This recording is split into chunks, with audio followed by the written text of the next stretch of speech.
നിങ്ങൾ ഈ ആയത്തെ വിശദീകരിക്കണം. വിശദീകരിക്കണം. അള്ളാഹുവിന്റെ റസൂലിനോട് ഇങ്ങനെ പറയാൻ കാരണമുണ്ട്. നിങ്ങൾ വിശദീകരിക്ക്. ഞാൻ പറഞ്ഞ പോലെ പറഞ്ഞിട്ട് നിങ്ങൾ തള്ളിയ ഇതിനെപ്പറ്റി ഒന്ന് പറയാണ്ട് പോയാൽ ശരിയാവില്ല. ഒരു വിഷയം പറഞ്ഞാ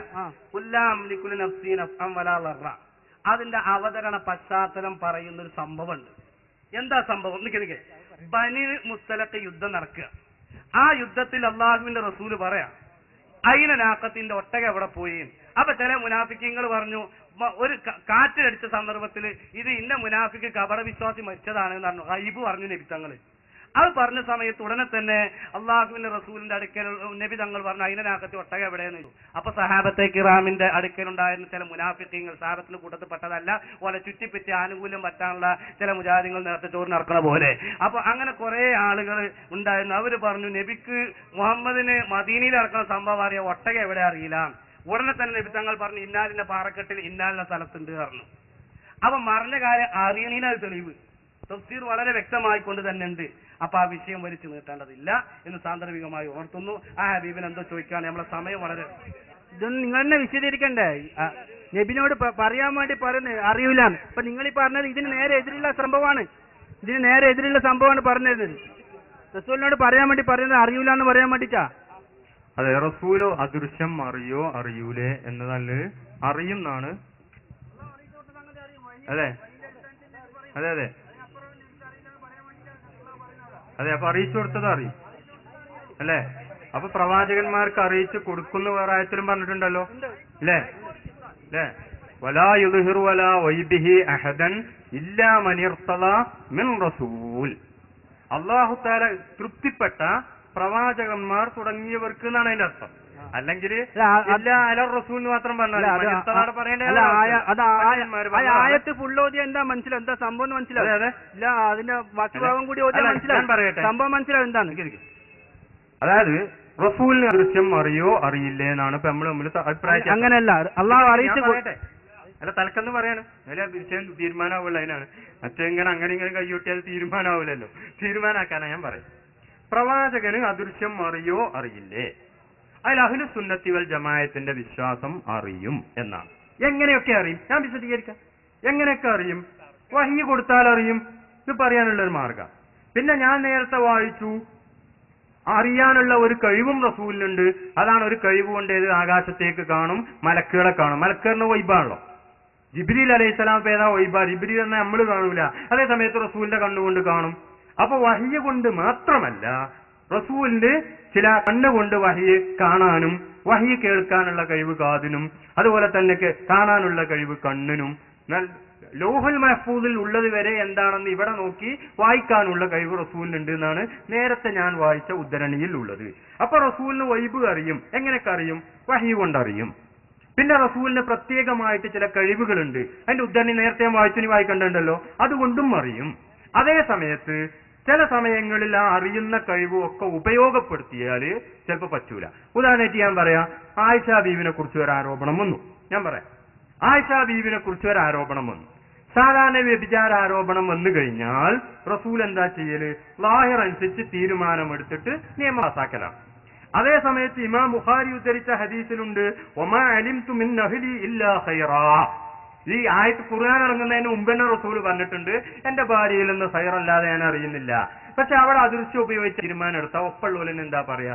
നമ്മൾ ആളുകളൊക്കെ കുടുങ്ങിയ തലവെട്ടലും മറ്റും. റസൂലിന്റെ കുടുങ്ങിയപ്പോ പേതായി അവിടെ ഇൽമുൽ വൈബ് കൊണ്ട് പറഞ്ഞു പറഞ്ഞ ഒട്ടാകെ ആക്ഷേപം വരും. അതുകൊണ്ട് ഇത്തരം മസ്ലഹത്തുകൾ പരിഗണിച്ച് അറിഞ്ഞാലും അറിയാത്തതുപോലെ ലാഹിർ അനുസരിച്ച് റസൂൽ നിൽക്കും. അതുകൊണ്ട് അവിടെ ഒന്നും അറിഞ്ഞിട്ടില്ല എന്ന് വെക്കാൻ പറ്റൂല. അതാ വമാ അലിംതു മിൻ അഹ്ലി ഇല്ലാ ഖൈറാ എന്ന് പറഞ്ഞത്. അപ്പൊ റസൂല് വൈബ് അറിയും എന്നാണ് നമ്മളെ വിശ്വാസം. എങ്ങനെയൊക്കെ അറിയും? വഹി കൊണ്ടറിയും. റസൂലിന് പ്രത്യേകമായ ചില കഴിവുകൾ കൊണ്ടും അറിയും. പക്ഷെ എല്ലാ സ്ഥലത്തും ആ കഴിവ് ഉപയോഗപ്പെടുത്തിക്കൊള്ളണം എന്നില്ല, ചില മസ്ലഹത്തുകൾക്ക് വേണ്ടി. ഇക്കാര്യം മഹാനായ ഇബ്നു ഹജറുൽ ഹൈതമി റഹ്മഹുല്ലാ, ഇബ്നു ഹജറുൽ അസ്ഖലാനി റഹ്മഹുല്ലാ തുടങ്ങിയ ധാരാളം പണ്ഡിതന്മാർ വിശദീകരിച്ചതുമാണ്. പിന്നെ ഈ ആയത്തിൽ പറഞ്ഞത് എന്താവും കൂടെ ഞാൻ പറഞ്ഞുതരാം. ഖുർആനിലെ ആയത്തുണ്ട്, വമാ റമൈത ഇത് റമൈത വലാകിൻ അല്ലാഹ റമ. ഖുർആനിൽ പറഞ്ഞാണ്. അതിന്റെ അർത്ഥം എന്താ കേട്ടോളി. വമാ റമൈത നബിയെ തങ്ങൾ എറിഞ്ഞിട്ടില്ല, ഇത് റമൈത നിങ്ങൾ എറിഞ്ഞ നേരത്തെ നിങ്ങൾ എറിഞ്ഞിട്ടില്ല. ഖുർആനിൽ പറയേണ്ട വിഷയപ്പ്. നമ്മൾ ഇവിടുന്ന് ഒരാളോട് നിങ്ങൾ എറിഞ്ഞപ്പോ നിങ്ങളല്ല എറിഞ്ഞെന്ന് പറഞ്ഞാൽ ആ ആളെ കുറിച്ച് നിങ്ങൾ എന്താ വിലയിരുത്തുക? ഒമാ റമൈത്ത നിങ്ങൾ എറിഞ്ഞിട്ടില്ല, ഇത് റമൈത്ത നിങ്ങൾ എറിഞ്ഞ റമയത്ത് നിങ്ങൾ എറിഞ്ഞിട്ടില്ല. എന്താണ് ഇപ്പൊ പറഞ്ഞതിന്റെ അർത്ഥം? ഖുർആനിൽ പറയേണ്ട വിഷയം അപ്പൊ വലാകിന്നല്ലാഹ റമാ, എങ്കിലും പടച്ചവനാണ് എറിഞ്ഞത്. ഇവിടെ മണ്ണ് വാരിയപ്പോ പടച്ചവനാ. ഇവിടെ മണ്ണ് വാരിയതും ശത്രുക്കളുടെ മുഖത്തേക്ക് സാഹത്തിൽ ഉജൂഹ് എന്ന് പറഞ്ഞു ബദർ യുദ്ധം നടക്കുന്ന സമയത്ത് എറിഞ്ഞതിനെ കുറിച്ചാണ് പറയുന്നത്. അതിനെക്കുറിച്ച് ഖുർആനിൽ പറയാ ഒമാ റമൈത്ത തങ്ങൾ എറിഞ്ഞിട്ടില്ല, ഇത് റമൈത്ത തങ്ങൾ എറിഞ്ഞ സമയത്ത് തങ്ങൾ എറിഞ്ഞിട്ടില്ല. ഈ ആയത്തിന് എന്തർത്ഥാണോ വെക്കേണ്ടത് അതേ ശൈലിയിലുള്ള ഒരു ആയത്താണ് ലാ അംലികു ലിനഫ്സി ലർറൻ നഫുൻ വലാ ലർറൻ ഇല്ലാ മാഷാ അല്ലാഹ്. അതെനിക്ക് സ്വന്തമായിട്ട് എനിക്ക് ഒരു കഴിവും ഇല്ല, എല്ലാ കഴിവുകളും അള്ളാഹു നൽകുന്നതാണ്. ആ ഇൽമൊറി അറിയാൻ, അദൃശ്യം അറിയാനാകട്ടെ, മറ്റുള്ള കാര്യങ്ങൾ ചെയ്യാനാകട്ടെ, വെള്ളം കുടിക്കാനാകട്ടെ, മണ്ണെടുക്കാനാകട്ടെ, ഏതായാലും സ്വന്തമായിട്ട് എനിക്ക് യാതൊരു കഴിവുമില്ല, എല്ലാം അള്ളാഹു നൽകുന്ന കഴിവാണ്. വാന്നൽ ഖുവ്വത്തലില്ലാഹി ജമിയ. ഇല്ലെങ്കിൽ ആയത്തിന് നമ്മളെങ്ങനെ അർത്ഥം വെക്കുക? റസൂൽ ഇങ്ങനെ പിടിവാരി മണ്ണേറിയിട്ട് ഇങ്ങനെ എറിഞ്ഞ അതിനെ കുറിച്ച് ഖുർആൻ പറയാനത് നിങ്ങൾ എറിഞ്ഞിട്ടില്ല, നിങ്ങൾ എറിഞ്ഞ നേരത്ത് എന്താ പിന്നെ അർത്ഥം വെക്കുക എന്ന് പറഞ്ഞാൽ നബിയെ തങ്ങൾ സ്വന്തം കഴിവുകൊണ്ടല്ലേ എറിഞ്ഞ്, അത് എറിയാനുള്ള കഴിവും മണ്ണെടുക്കാനുള്ള കഴിവും ഒക്കെ ഞാൻ തന്നതാണ് എന്നാണ് അതിന്റെ അർത്ഥം. അതേപോലെ തങ്ങൾക്ക് ഒയ്ബറിയാനുള്ള കഴിവ് സ്വന്തമായിട്ടില്ല, സ്വന്തമായി ചിലരൊക്കെ ഒയ്ബറിയും എന്ന് അവിടെ അന്നുണ്ടായിരുന്ന ആളുകൾക്ക് അഭിപ്രായം ഉണ്ടായി. ഈ ആയത്തിറങ്ങാനുള്ള ഒരു പശ്ചാത്തലവും കൂടി നിങ്ങൾ കേൾക്കുക. അന്ന് ജനങ്ങൾ, സാധാരണ ആളുകൾ ജനങ്ങളെ ചൂഷണം ചെയ്യാറ് ഒന്ന് അദൃശ്യറിഞ്ഞു വേണ്ട. ഇപ്പൊ നാളെ എന്താ സംഭവിക്കുക, നാളെ മഴ പെയ്യൂലേ, കുട്ടിയാണോണോ പെണ്ണാണോ ഇതൊക്കെ അറിയാൻ എല്ലാവർക്കും താല്പര്യമായിരിക്കും. അപ്പൊ ചില ജ്യോത്സ്യന്മാർ ഏതുണ്ടായിരുന്നു, അദൃശ്യം അറിയും എന്ന് പറഞ്ഞിട്ട് ഈ ആളുകൾ എങ്ങനെ ചൂഷണം ചെയ്യാറുണ്ട്, എക്കാലത്തും ഉണ്ടാവും അത്. അപ്പൊ എന്ത് ചെയ്തു? അള്ളാഹ് പറഞ്ഞു ഇല്ല, അള്ളാഹ്ക്കും അള്ളാന്റെ പാർട്ടിക്കും മാത്രമേ വൈബറിയൂ. അതാ ഇല്ലാമനിർത്തലാമിൻ റസൂൽ. ജ്യോത്സ്യന്മാർക്കോ മറ്റു പുരോഹിതന്മാർക്കോ വൈബറിയില്ല, അള്ളാഹുവിനും അള്ളാന്റെ ആളുകൾക്കും മാത്രമേ അറിയൂ.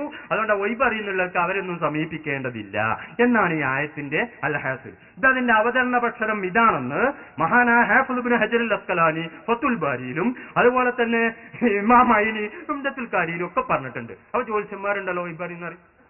അപ്പൊ നിങ്ങൾക്കും, അതായത് ഇതുപോലുള്ള ആളുകൾക്കൊന്നും വൈബറിയില്ല, അള്ളാഹ്ക്കും അള്ളാന്റെ പാർട്ടിക്കും അറിയുള്ളൂ. അള്ളാന്റെ പാർട്ടി ആരാ? റസൂല്. അതുപോലെ തന്നെ സത്യവിശ്വാസികള്, ഔലിയാക്കള്, ഇവർക്കൊക്കെ അറിയും. ഇവർക്കും അറിയണ എങ്ങനെ? സ്വയം അറിയുന്നല്ല, അള്ളാഹ് കൊടുത്തതാണ്. അത് നമുക്ക് സാധാരണ കഴിവ് ചെയ്യാനുള്ള കാര്യം അള്ളാഹ് കൊടുത്തതന്നെ. യഹ്റുജു മറ്റേ സസ്യങ്ങൾ പുറപ്പെടുന്നത് ബീദിനില്ല, അള്ളാന്റെ സഹായത്തോടു കൂടെയാണ്. അങ്ങനെ ഓരോന്നും ഓരോ ആളുകളും ചെയ്യുന്ന സാധാരണമാകട്ടെ അസാധാരണമാകട്ടെ എല്ലാം അള്ളാഹുവിന്റെ കഴിവാണ്. അപ്പൊ സാധാരണ ആളുകൾക്ക് സാധാരണ കാര്യങ്ങൾ ചെയ്യാനുള്ള കഴിവ് അള്ളാഹ് കൊടുക്കുന്നത് പോലെ അസാധാരണ ആളുകൾക്ക് അസാധാരണമായ കാര്യങ്ങൾ ചെയ്യാനുള്ള കഴിവ് കൊടുക്കും. അതിന്റെ ഭാഗമാണ് ഇൽമുൽ ഗൈബ്. അപ്പൊ എനിക്കറിയില്ല, എനിക്ക് സ്വന്തമായിട്ട് അതിന് കഴിവേ ഇല്ല. ആ ജ്യോത്സ്യൻ വായിക്കുന്നത് സ്വന്തമായിട്ട് കഴിവുണ്ട് എന്നുള്ള അത് ശരിയല്ല. അതുകൊണ്ട് എനിക്ക് സ്വന്തമായി എനിക്ക് കഴിവില്ല. നല്ല കഴിവ് ഏതാണ്? അള്ളാഹ് തന്നതാണ്. അള്ളാഹ് തന്ന കഴിവ് എങ്ങനെ കണ്ട്? വഹി മാത്രമല്ല, കണ്ണിന് കാഴ്ചകൊണ്ട് ജിബ്രീലിനെ കാണാൻ കഴിയും. അതുപോലെ ഇതുകൊണ്ട് ജിബ്രീലിനെ കേൾക്കാൻ കഴിയും, ജിബ്രീലിന്റെ ശബ്ദം കേൾക്കാൻ കഴിയും. നമുക്ക് കഴിയില്ല. അപ്പൊ ഇതൊക്കെ ഒയ്ബന്നെയാണല്ലോ. ജിബ്രീൽ പറഞ്ഞ ഒയ്ബാണല്ലോ, അദൃശ്യമാണല്ലോ, നമുക്ക് ദൃശ്യമല്ലല്ലോ ജിബ്രീൽ. അതാണ് പറഞ്ഞതിന്റെ അർത്ഥം. അപ്പൊ മനസ്സിലായോ? ഇനി എന്താ ഇസ്കാളിലോ ചോദിക്കും. അപ്പൊ എനിക്ക് സ്വന്തമായി കഴിവില്ല, ഇതിന്റെ അർത്ഥം, ഈ ആയത്തിന്റെ അർത്ഥം എനിക്ക് സ്വന്തമായി കഴിവില്ല. ലാ അംലിക്കു, ഞാൻ അർത്ഥം വെച്ചരാ. കുൽ നബിയെ തങ്ങൾ പറയുക, ലാ അംലിക്കു ഞാൻ ഉടമയാക്കുകയില്ല, ലിനഫ്സി എന്റെ ശരീരത്തിന്, നഫ്വൻ വലാ ലർറൻ ഉപകാരവും ഉപദ്രവവും സ്വന്തമായി ചെയ്യാനുള്ള കഴിവ് എനിക്കില്ല എന്നാ ഞാൻ ഉടമയാക്കൂല. ഉദാഹരണമായിട്ട് പറയലുണ്ടല്ലോ, ഇതിപ്പോ എന്റെ ഉടമയാണ്, ഇതിന്റെ അർത്ഥം എന്താ? ഈ പേന എന്റെ ഉടമയിലുള്ളതെന്ന് ഞാൻ പറഞ്ഞ അതിന്റെ അർത്ഥം എന്താ? ഇതെങ്ങനെ ചെയ്യാനും എനിക്ക് കഴിയും. ഇതിനിപ്പോ ആരോടും ചോദിക്കണമെന്നില്ല. ഇങ്ങനെയുള്ളൊരു കഴിവ് ഏതില്ല? അള്ളാഹ്. എനിക്ക് ഇൽമുൽ ഗൈബിലില്ല, അതേ സമയത്ത് കിട്ടണമെങ്കിൽ ഏത് വേണം? ബീദിനില്ല, അള്ളാന്റെ സമ്മതം വേണം. അള്ളാന്റെ അപ്പൊ അറിഞ്ഞാലും ഞാൻ പറയണമെങ്കിലും അള്ളാന്റെ സമ്മതം വേണം. അറിഞ്ഞത് കൊണ്ട് പറയണമെങ്കിൽ ഏത്? ചില സ്ഥലങ്ങളിൽ പറയാൻ പറ്റൂല. ഇപ്പൊ ഖിയാമത്ത് എന്നാ റസൂലിനെ അറിയും, പക്ഷെ പറയാൻ പാടില്ല എന്നുള്ളതിന്റെ കൽപ്പന ഉണ്ട്. ലൈലത്തുൽ ഖദ്ർ എന്നാന്ന് റസൂലിനെ അറിയും, പറയാൻ പാടില്ല എന്നുള്ളതിന്റെ കൽപ്പന ഉണ്ട്. അപ്പൊ ഞാൻ പൂർണ്ണമായും ഇത്രയും കാര്യങ്ങളൊക്കെ അത്ഭുതങ്ങളൊക്കെ എന്നിൽ നിന്ന് പ്രകടമാകുന്നുണ്ടെങ്കിലും ഞാൻ പൂർണ്ണമായും അള്ളാഹുവിന്റെ അടിമ തന്നെയാണ്. അതുകൊണ്ട് ഈസാ നബിയിൽ നിന്ന് ധാരാളം അത്ഭുതങ്ങൾ കണ്ടതുകൊണ്ട് മനുഷ്യൻ എന്തായാലും പറ്റൂല, അള്ളേ ആകണ്ട, അല്ല അല്ലെങ്കിൽ അള്ളാന്റെ മകനെങ്കിലും ആകണം എന്ന് ക്രിസ്ത്യാനികൾ തീരുമാനിച്ചതുപോലെ നിങ്ങൾ തീരുമാനിക്കേണ്ടതില്ല. ഞാൻ പൂർണ്ണമായും അള്ളാഹുവിന്റെ കഴിവിന്റെ കീഴിൽ ജീവിക്കുന്ന ആളാണ് എന്ന് തങ്ങൾ പ്രഖ്യാപിക്കണം എന്നാണ് ആയത്തിന്റെ അർത്ഥം. മുഫസ്സിരിങ്ങളൊക്കെ വിശദീകരിച്ച് അങ്ങനെ